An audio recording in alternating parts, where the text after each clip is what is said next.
All right. In this chapter, we're going to talk about the ideas of probability. And a good question is, well, what is probability? And probability, in its essence, is just a number to describe the likelihood of an event occurring. So this number, just to give it some bounds, we usually have it, in fact, always have it, between 0 and 1. 0, if a probability is 0, it means it never occurs. There is 0 chance that it occurs. If you have a probability of 1, this means it always occurs.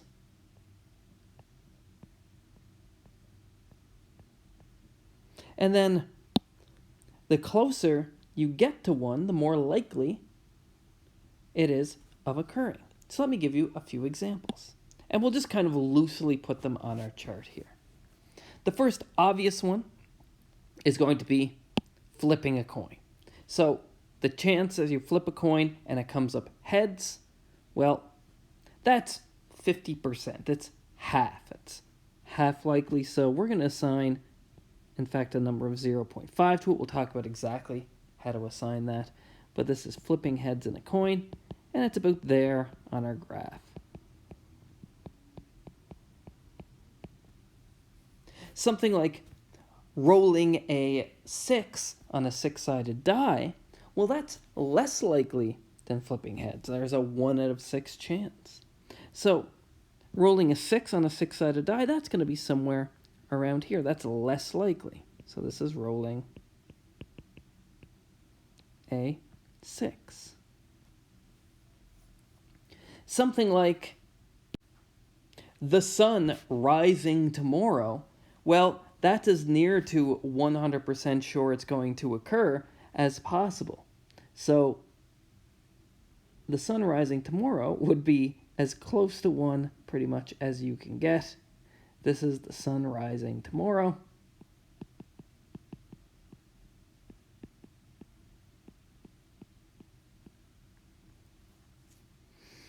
And you can imagine putting other points on here and where they would fit. So that's the basic idea of what probability measures.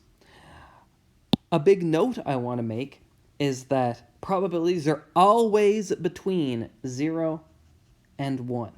Always. So if you're calculating a probability, which we'll talk about a little bit later, and you get a number that's less than 0, so negative, or bigger than 1, you know you've made a mistake somewhere. So I do want to make that note up here. Probabilities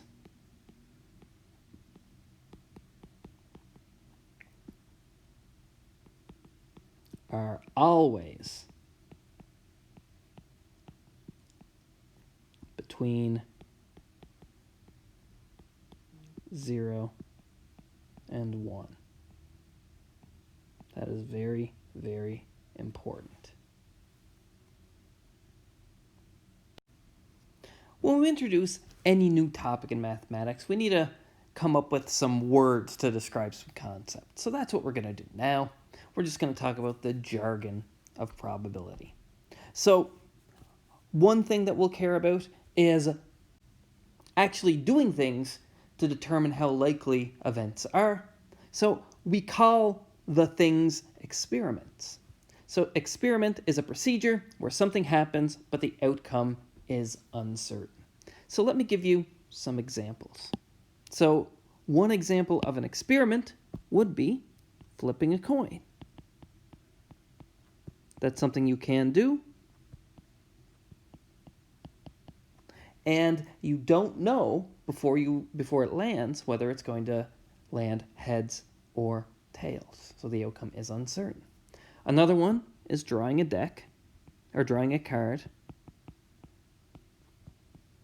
from a deck of 52 cards, say.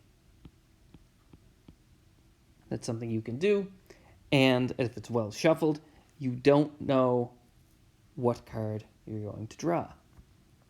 Or it can be something along the lines of playing a hockey game. That's something you could do, and before you play it, you don't know which team is going to win.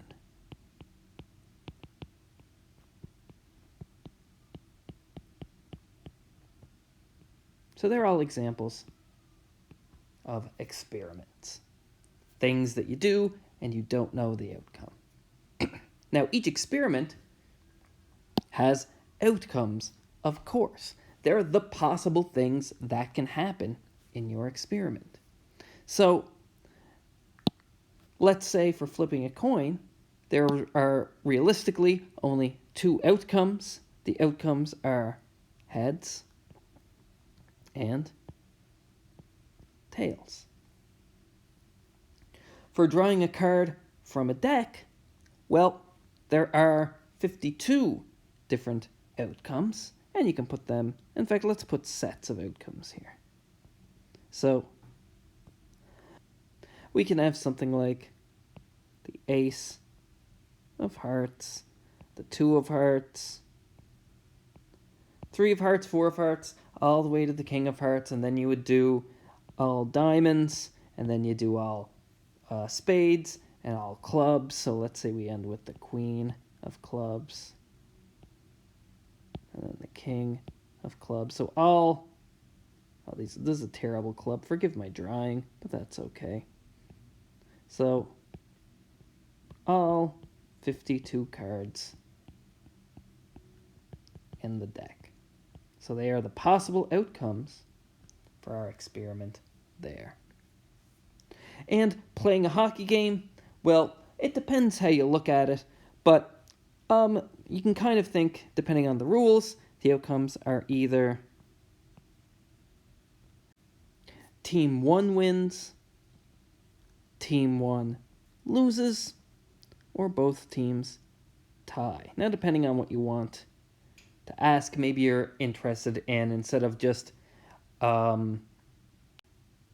the result of the game, maybe you're interested in something along the lines of the number of goals scored, or you're interested in more accurately the outcome, like it's team 1 wins by 1 goal, or team 1 wins by 2 goals. So it depends what you're looking for in the experiment. But one possible outcome set would be team 1 wins, team 1 loses, or both teams tie. So it really depends on what you're looking at. Another word for outcome, or another phrase, is simple event. So you might see that as well. Now, sometimes you're more interested in types of outcomes, not necessarily individual ones. And we call those events. They're a set of outcomes. Doesn't have to be all of them. In fact, usually it isn't. So, well, let's skip the first one for now, which is heads or tails. But maybe an event could be, rather than drawing a card, it would be, let's call it event E, would be all face cards.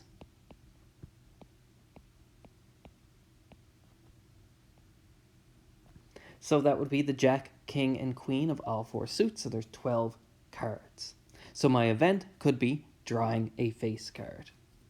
Let's go back to 1 now. Maybe an event would be, and there just can be one thing in an event. It can be a single outcome. Maybe it is just flipping heads. And for a hockey game, and let's talk about, we just care about the end, the final result. So let's say our event in this case is whether the team does not lose. So team 1 does not lose. Which means, well, what are the outcomes in this event? Well, team 1 not losing are it either wins or both teams tie. So they are the events here. And for events, you can either list all of the outcomes, list all of the elements, or you can describe what's in them. Both are good. The last thing I want to talk about in terms of jargon is this idea of sample space. And sample space you can think of almost as like the universe from when we were talking about sets. Back when we were talking about sets. And it is the space of all possible outcomes. So we kind of talked about them before.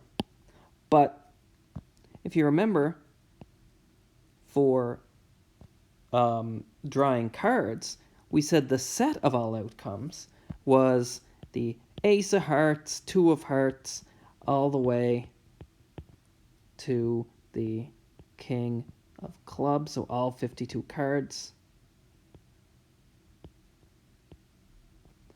This entire set, this is our sample space.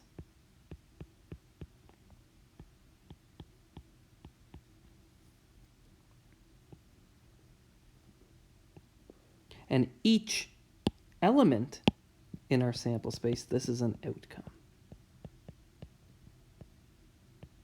So is this guy. These are individual outcomes.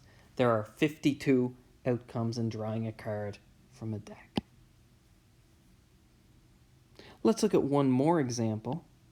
So let's kind of put this all together. So let's say we had the example where our experiment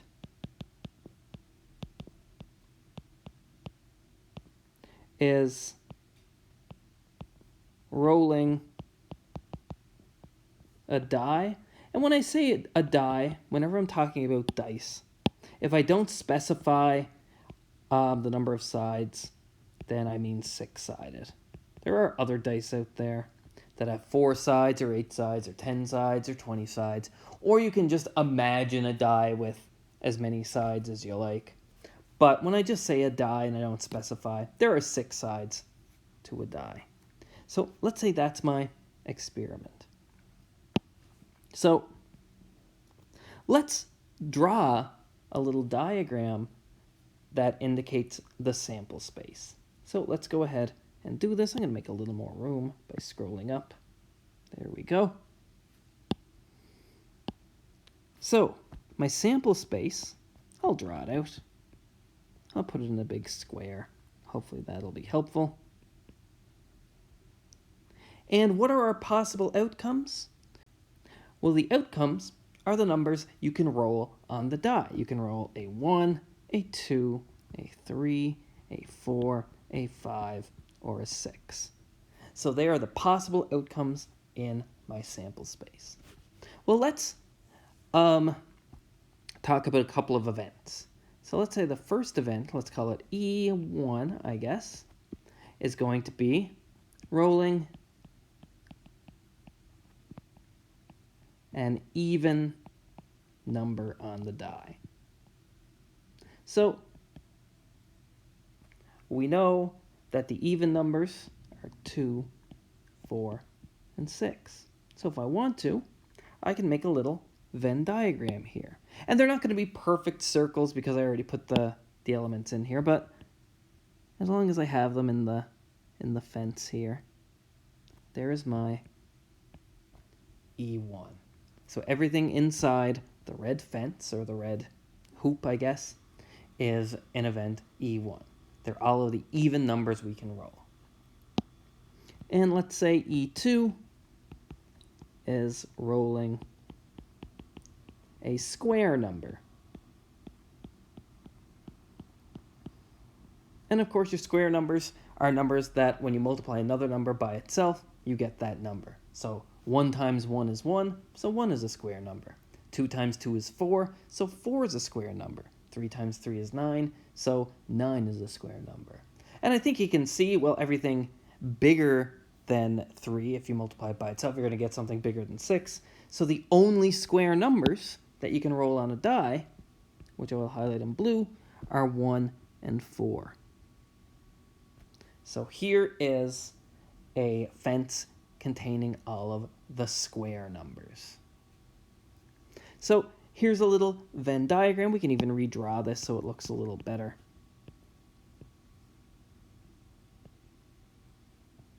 So I have there's E1. Here is E2. So we want to put all outcomes in this sample space.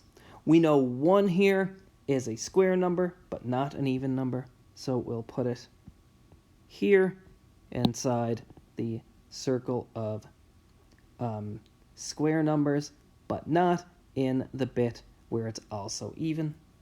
2 is even, but not square, so we'll put a 2 here. 3 is neither even nor square, so we don't want it in either event. So we'll put it on the outside. 4 is both even and square. It's contained in both events. So we're going to put it in the place in the diagram where the circles overlap. So we'll put it there in the intersection. So 4 is a part of E1 and E2. It's the intersection of the events E1 and E2. 5 is neither square nor even, so we can put it on the outside wherever, let's say here.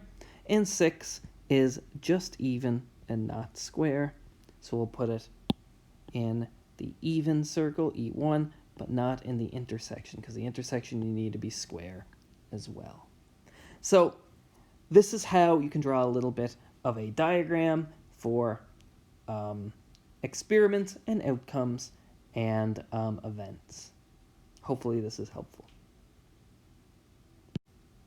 All right, so now that we have all of this jargon down, we want to determine how to figure out the probability of events. How likely is it if I, for example, roll a die like we were talking about in that last example, how likely is it that I get an even number?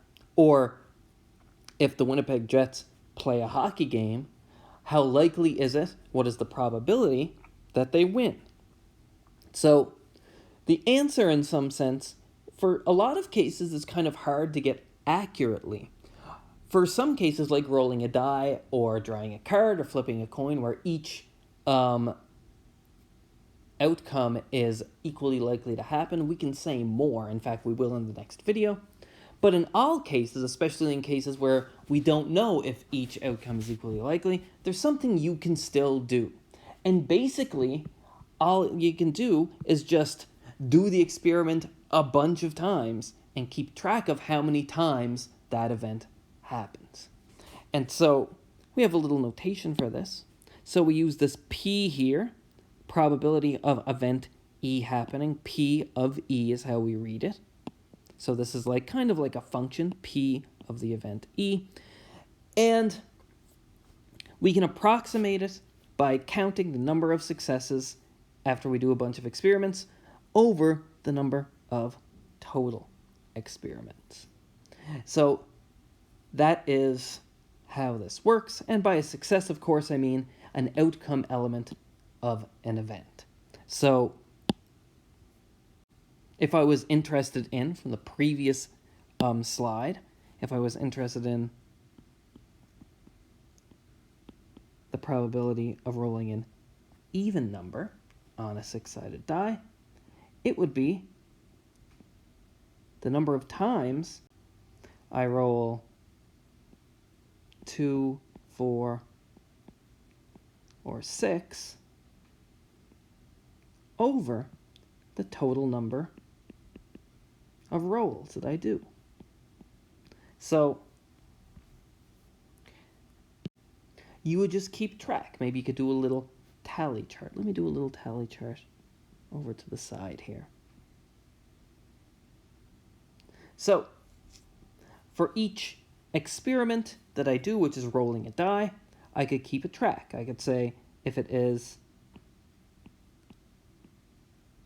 an element of E1, remember from the previous slide, E1 was rolling an even number on a 6-sided die, or not in E1, in the complement of E1. Remember from when we were talking about sets, this means the complement, it means not in the event. So it's everything in the sample space that's not a 2, 4, or 6, so it's a 1, 3, and 5.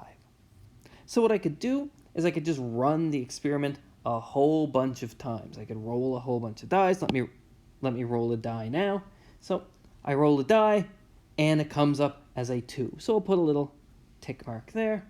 I roll it again, it comes up as a 1. I'll put a tick mark here in the not success part. So I've done 2 experiments so far, and one of them has been successful. It's matched the outcomes that I want. And I just keep going like that. Let's say I do it 2 more times and I get a 6 and a 4, and let's say one more time I get another 4. So now I've run the experiment 5 times. 4 plus 1 is 5, and 4 of the outcomes have been successful.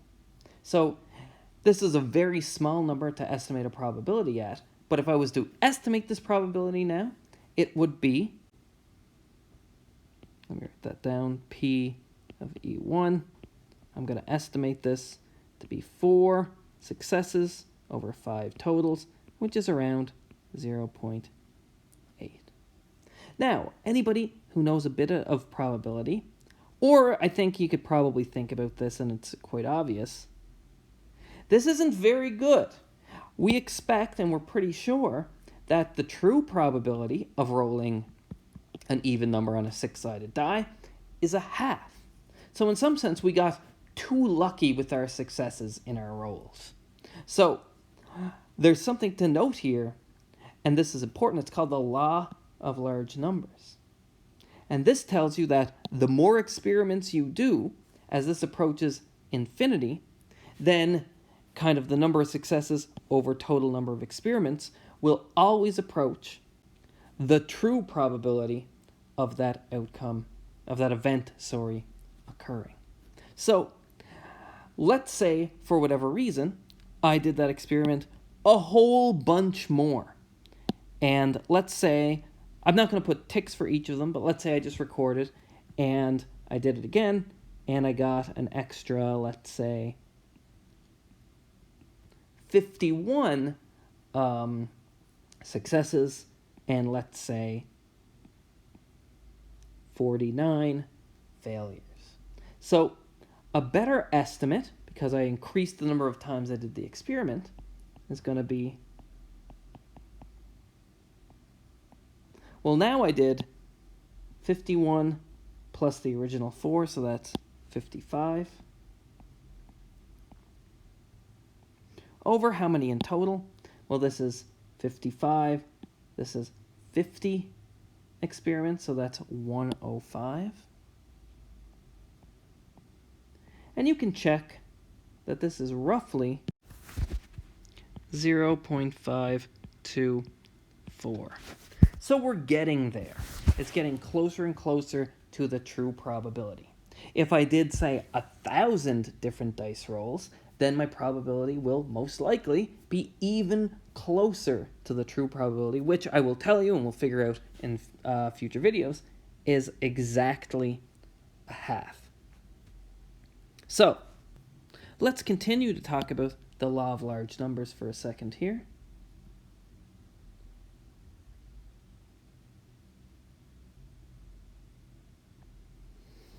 A good way of phrasing it is as follows. So, the law of large numbers you could think of as saying, eventually your good or bad luck will run out. So the way to get a more accurate estimation of the event's probability to happen is to just do the experiment a whole bunch of times. The more you do it, the more experiments, the more accurate your estimate of the probability will be. So, one example we can do, and you can kind of do this yourself if you like. What's the probability of a random Wikipedia article being about a person? Well, again, we don't know if being about a person or being not about a person is equally likely, and I would say it's probably not. So the best we can do is figure out the experimental probability. So we can do a little experiment, and each experiment is going to be going to the Wikipedia page, clicking random article over on the left-hand side, and recording if the article gives me a result about a person. So let's write down our experiment.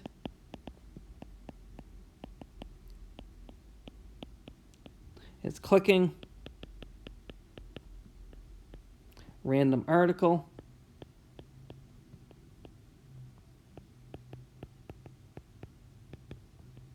On the English Wikipedia.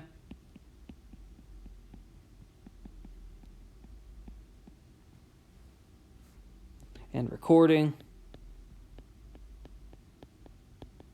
the result. And, well, there are 6,191,000 and so on articles as of the recording of this video. So I can't list all of the outcomes, but I can say the number of outcomes is around 6.1 million. That is a lot of outcomes, but we only care about the event as follows. So we'll define E to be the event, the article is about, let me spell that correctly, about a person. Okay, so we have our experiment defined. We have the outcomes, and all of the outcomes are your sample space. So our sample space consists of 6.1 million different outcomes.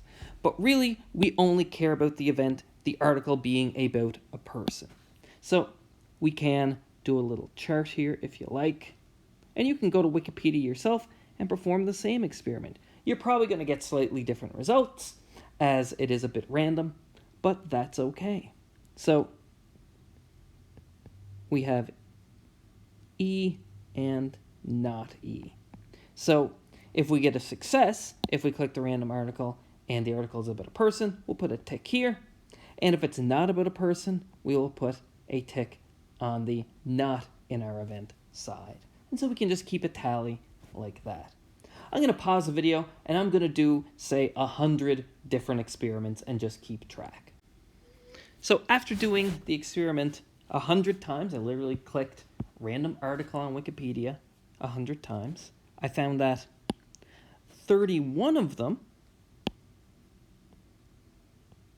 were indeed people, and the other 69 were not about people. They were about albums or places or wars or whatever. Anything but people. So my estimate of the probability, let me scroll up here. My estimate of the probability that if you click a random article on Wikipedia, that it is about a person, is 31 successes over the total, so 31 plus 69. That's how many times I did the experiment. So that's 31 over 100, which is, of course, 0.31 or 31%, however you want to express it. And if you do this, you might get different numbers if you did it 100 times. But I will tell you, if we all did it, say, 10,000 or 100,000 times, the probability that we would all calculate wouldn't be significantly different from each other. And honestly, I don't know the true probability of this. So something a class could do is combine their data. So get everybody in the class to do this experiment 100 times and keep track. If we do that, then we're building a huge data set. Say the class has 80 people in it. Then if we do it 100 times, there will be 8,000 different experiments run. So 80 times 100 is 8,000. And so we would get a much better estimate than just one person doing it 100 times.